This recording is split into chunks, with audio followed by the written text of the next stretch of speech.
oolmaa kaasuun ni faarfanna, eebba baraara isaanii arganna. Baay'ina lubbuuti baay'ina fooniti, baay'ina lubbuuti baay'ina fooniti, qulqulloonni daandii jireenyati.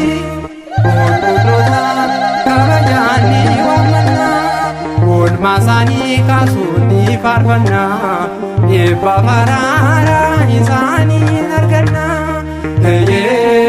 Baay'ina lubbuuti baay'ina fooniti, baay'ina lubbuuti baay'ina fooniti, qulqulloonni daandii jireenyati.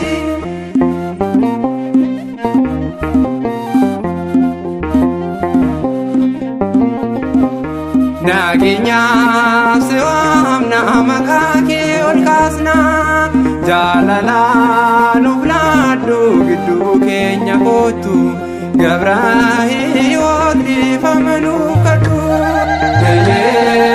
Baay'ina lubbuuti baay'ina fooniti, baay'ina lubbuuti baay'ina fooniti, qulqulloonni daandii jireenyati.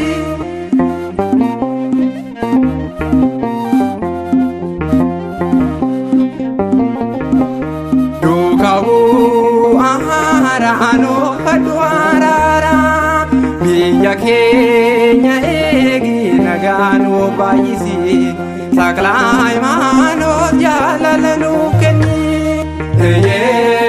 Baay'ina lubbuuti baay'ina fooniti, baay'ina lubbuuti baay'ina fooniti, qulqulloonni daandii jireenyati.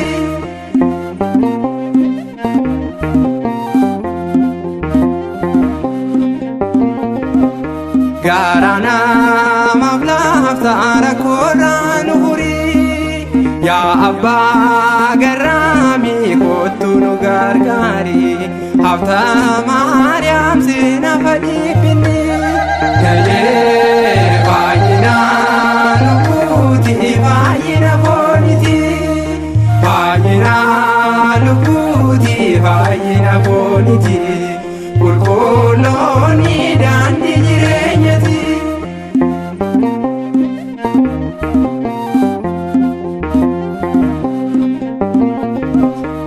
Waaqayyoo filachuun addunyaa jibbitee, amantaan jabaattee obsa nu barsiiste, gabra Kiristoos nuti si qabanne. Baay'ina lubbuuti baay'ina fooniti, baay'ina lubbuuti baay'ina fooniti, qulqulloonni daandii jireenyati. Qulqulloota kabajaan ni waammanna, oolmaa kaasuun ni faarfanna, eebba baraara isaanii arganna.